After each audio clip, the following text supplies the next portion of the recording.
नसीम भाई से जो सवाल सुने नसीम भाई से जो सवालात पूछना है वो मौका दिया जाएगा। मैं एक दो बातें उसमें ऐड करना चाहता हूं। इम्तियाज जलील जो कारनामे अंजाम देते हैं उसकी फेहरिस्त बहुत लंबी है। अभी अभी एक डॉक्यूमेंट आपके सामने दिया गया है। मैं आपसे गुजारिश करता हूं कि वो डॉक्यूमेंट देखें। वो डॉक्यूमेंट है 1997 का, जब इम्तियाज जलील साहब पत्रकार हुआ करते थे। उस डॉक्यूमेंट में एक 3825 स्क्वायर फुट की जमीन जो आज इम्तियाज जलील साहब का ऑफिस है, वक्फ बोर्ड की जमीन उनकी वालिदा मोहतरमा मरहुमा के नाम पर भागे पट्टी साल के 500 रुपए किराए से दी गई है। 25 साल के ऊपर हो गया है, आज भी उनका कब्जा है। और आप ये डॉक्यूमेंट देखिए, इम्तियाज जलील साहब जब पत्रकार थे लोकमत में, अपनी पत्रकारिता का फायदा उठाते हुए उन्होंने ये जमीन हासिल की है। उसका ये रजिस्टर्ड डॉक्यूमेंट है। मैं सिर्फ आपके माध्यम से ये कहना चाहता हूं कि वक्फ की जायदाद की कॉन्फ्रेंस करना, बात सुनो जी, वक्फ की जायदाद की कॉन्फ्रेंस करना, औकाफ को बचाने की बात करना और सत्यंदों से ये काम करना कि 500 रुपए में तकरीबन 4000 स्क्वायर फुट की जमीन जो प्राइम लोकेलिटी में है अपने कब्जे में रखकर उसका कमर्शियल फायदा उठाना। होना तो ये चाहिए था कि गरीब मुसलमानों को दे दी जाती।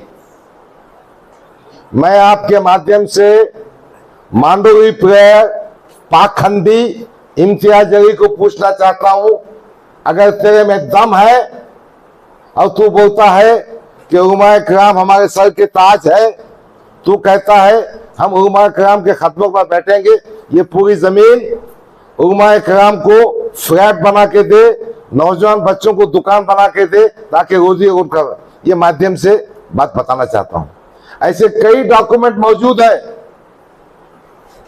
जो बताएंगे कि औकाफ की जायदाद में जो गरीबों का, यतीमों का, मिस्कीनों का, गरीबों का हक है इम्तियाज जलील ने किया है। तो दगारी करने वाले लीडर के बारे में एक मालूमात आपको देने की थी। ये डॉक्यूमेंट देने के पीछे मकसद ये है कि ये ऑथेंटिक प्रूफ आपके पास मौजूद है।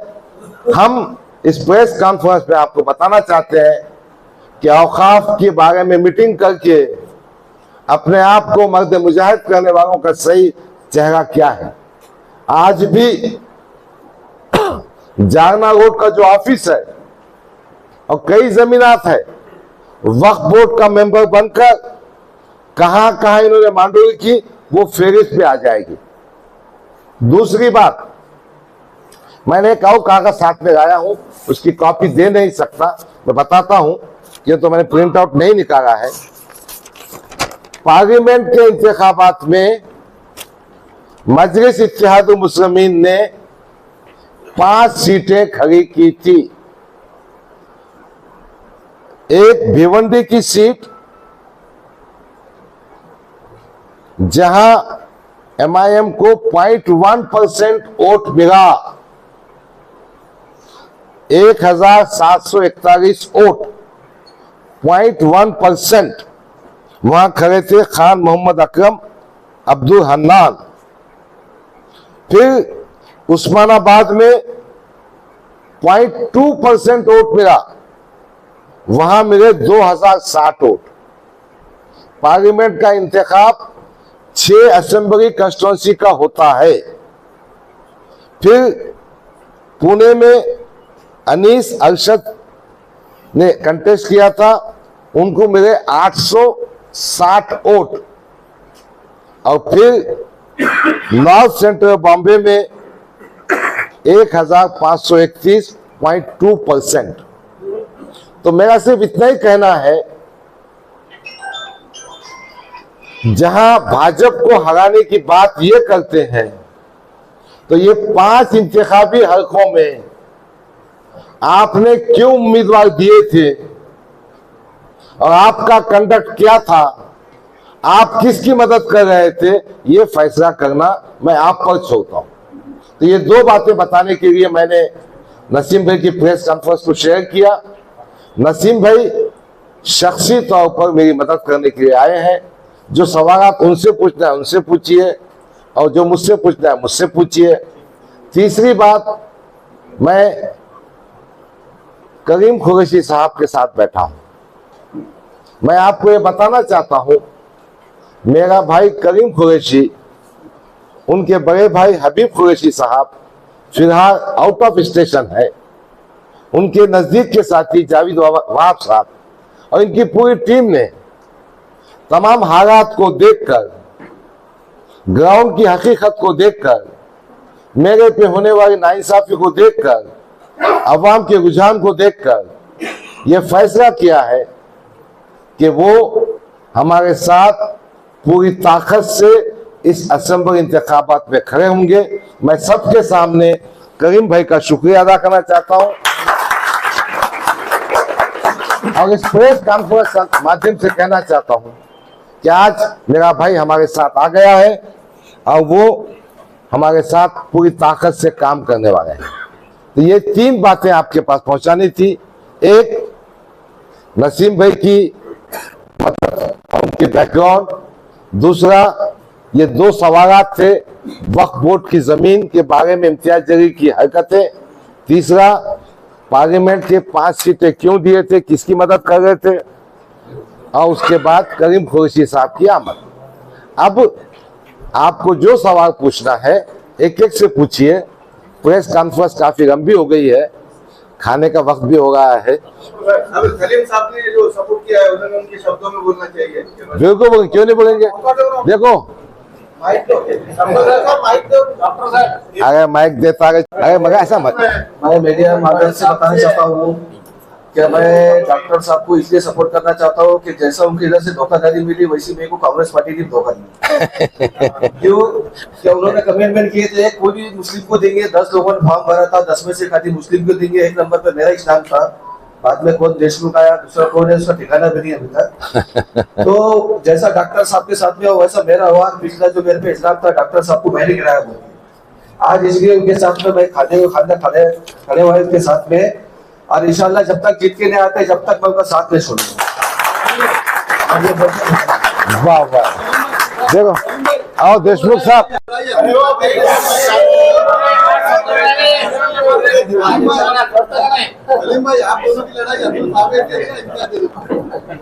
अतुल साहब, हमारे सीट एक ही से भाजपा से सीट चुन के आना है हमको। बस समझदारी इसी में है कि डॉक्टर साहब तो चुन के आ रहे हैं। हमारा ये बोलना आ रहा है इम्तियाज जलील साहब से, कल का आखिरी दिन है उनके पास में, उन्होंने भी बड़ा डील करना चाहिए और डॉक्टर साहब को सपोर्ट करना चाहिए।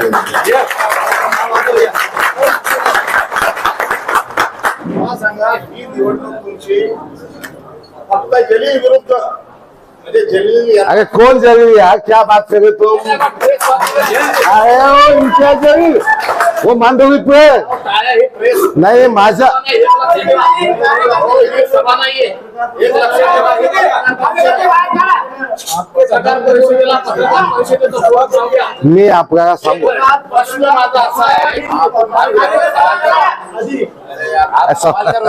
इकडे बघा, तुम्ही जी निवडणूक लढताय की तुमचे फक्त जलीलच्या विरोधातच असं म्हणून लढताय? नाही नाही नाही, त्याला काय प्रश्न बाकीचे विषय नाही का काय आहे ना. तुम्ही सर्व प्रश्न ते जलील विरुद्ध, तुमची फक्त ही निवडणूक जलील विरुद्धच आहे का?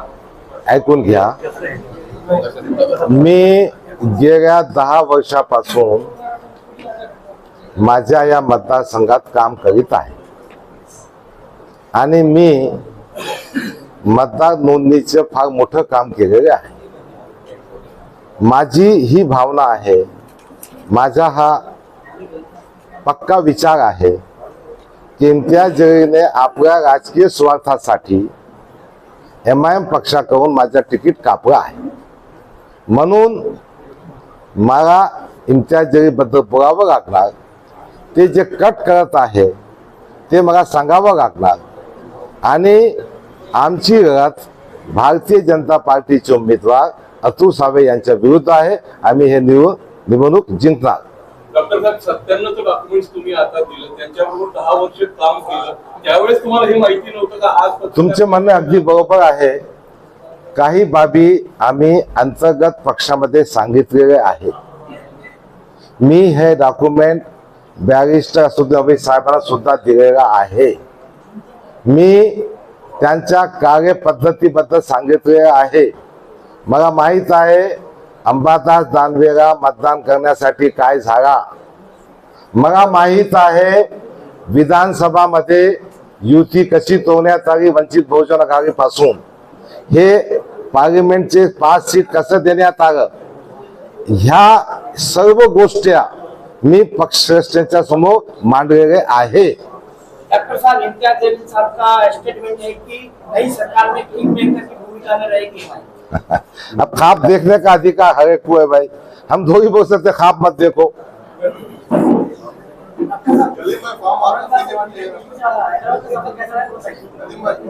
नहीं, क्या बोले? समझा नहीं. कौन सा सफर? औरंगाबाद से दिल्ली, दिल्ली से मुंबई, दिल्ली से मुंबई का हैदराबाद का? सेंसलेस यहाँ से दिल्ली गए, उसके बाद भाई कांग्रेस ने टिकट नहीं दिया. इम्तियाज जलील के दबाव में ब्लैकमेलिंग में आ गए. फिर मैंने अबू आसिम साहब से बात की. अबू आसिम साहब ने गले लगाया, मदद की. वैसे भी समाजवादी पार्टी इंडिया की तीसरी बड़ी पार्टी है. उनके पास 45 खासदार है, 125 एमएलए है. और भारतीय जनता पार्टी 1 नंबर की पार्टी है, कांग्रेस पार्टी नंबर 2 की है, समाजवादी पार्टी नंबर 3 की है. अबू आसिम भाई से मेरे पुराने रिश्ते हैं, ताल्लुकात है, अच्छा इंसान है. उन्होंने मुझे भी फॉर्म किया. अब इसका जवाब देना तो मुश्किल है, अभी देना बहुत मुश्किल है. इस वास्ते कि आज की डेट में बिहार में 1 एमएलए है, महाराष्ट्र में 2, हैदराबाद में 7 एमएलए और 1 एमपी, बाकी कॉर्पोरेशंस में है. एमआईएम का नंबर काफी नीचे है. नगर से आपके साथ में है क्या? अरे भाई, सब बातें तुमको बता देंगे तो सामने वाले होशियार नहीं होंगे क्या? अरे भाई, तुम असमत पठान ऐसा सवाल क्यों पूछ रहे यार? आप पूर्व में सबसे ज्यादा मुसलमानों को पैसे देकर टिकट बनाए. देखो, मैंने वही बताया. मैं एक बात मानता हूं, जमहूरियत में हर एक को इलेक्शन लड़ने का हक है. अगर कोई उम्मीदवार आजाद खड़े रहता है तो मेरा ये फर्ज बनता है कि मैं जाके उसको गुजारिश करूं, समझाऊं. ये बोलने का कि तू पैसे खा के खड़ा, बहुत गलत बात है. तो मेरा ये कहना है कि तुमने जो 5 पार्लियामेंट के कैंडिडेट खड़े करे थे, तो फिर हमने क्या बोलना. मैं हर अपक्ष उम्मीदवार या दूसरी पार्टी के उम्मीदवार जो मुसलमान है, उसको हक है ना भाई. अगर उसको हक नहीं है तो तुम कौन होते उसका हक छीनने वाले. और मैंने कहा, मेरी अप्रोच ये है कि उनको जाके समझाना चाहिए, मनाना चाहिए. और इसके बावजूद भी अगर उनका मैसेज करें, जब एमआईएम पार्टी कुछ नहीं होते हुए पुणे में उम्मीदवार देगी, 807 वोट देगी, साउथ सेंट्रल बॉम्बे में देगी, तो उस वक्त ये तत्व तुम्हारा कहां गया था? मैंने नहीं कहा भाई, ये इम्तियाज जलील का कहना है. इम्तियाज जलील का कहना ऐसा रहता, हमने किए तो सब माफ, किसने कुछ किया तो फिर पैसे खाया. खैर छोड़िए, ये बात उनकी जवाब देनी. समाजवादी पार्टीकडे किती दिवस आता आपण टिकट पार्टी गए, आप पद पे थे. देखो भाई, बहुत सारी चीजें कागज पे होती हैं, बहुत सारी चीजें अंदर से सेट होती है. हमको तो खबर भी नहीं थी कि ऐसा वक्त भी हम पर आएगा कि बैरिस्टर असदुद्दीन अवैसी साहब हमको 3 मिनट की बात भी नहीं कर सकेंगे. 21 सितंबर को मैं गया दारुसलाम, साहब की गाड़ी के पास खड़े के हाथ जोड़ के बोला, साहब मुझे 5 मिनट विधानसभा के बारे में बात करने का है. उन्होंने कहा, मैं स्कूल के फंक्शन को जाएगा, शाम में मुशायरे में आ जाओ. और हैदराबाद का मुशायरा तुमको मालूम नहीं होगा और दावत भी मालूम नहीं. वो क्या होता, 10 बजे शुरू होता. सुनिए ना, आपने मेरे सवाल का जवाब नहीं दिया. आप आपकी बात इससे पहले कह चुके हैं और अभी भी हम लोग सब मानेंगे आप पे कितना अन्याय है।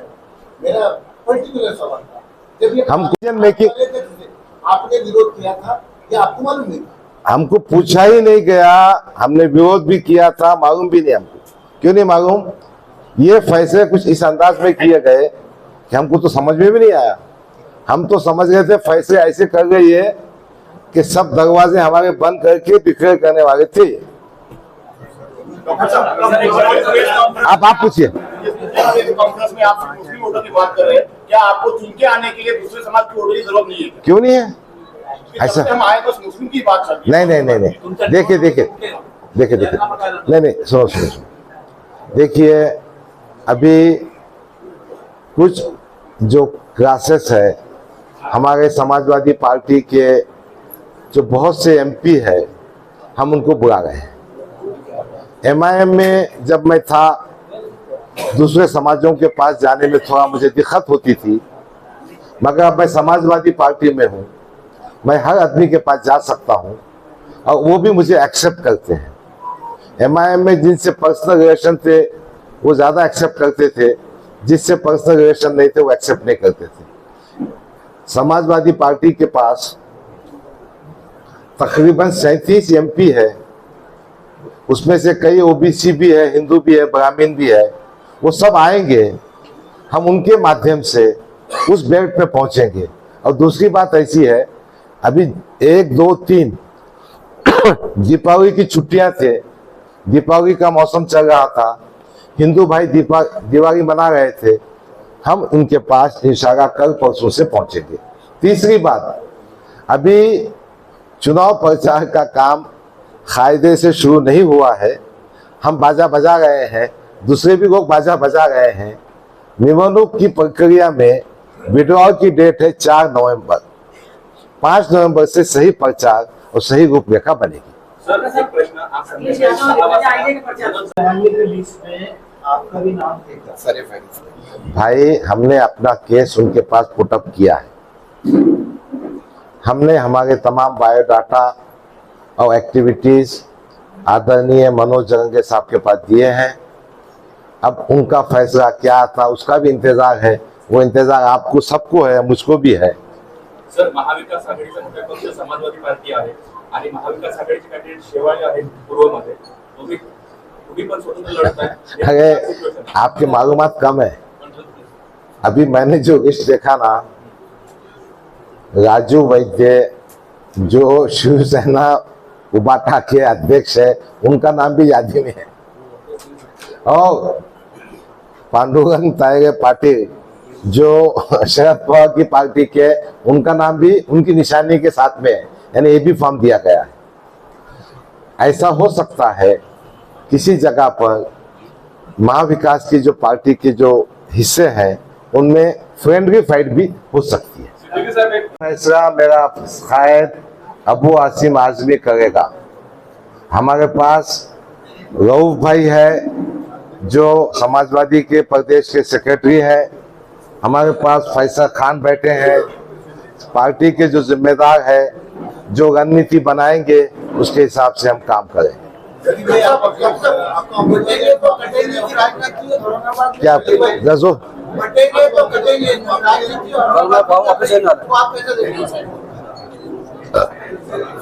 क्या बोलेगी?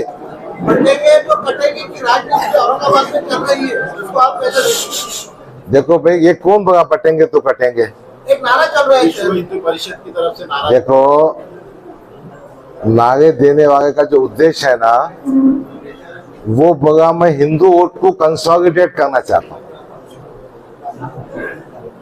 मेरा उसके आगे जाके कहना है, हम सबको संगठित होना है इन सांप्रदायिक ताकतों के खिलाफ में। हम सबको संगठित होना है अपने हुकूक के वास्ते। हम सबको संगठित होना है RSS और बीजेपी की विचारधारा खत्म करें। शाम में हमारी सभा जिनसी चौक में हो गई है और वहां से हमारा प्रचार शुरू हो रहा है। ऑफिशियली हमने परमिशन लिया है आज शाम सुबह। आप सबका, सोहेल भाई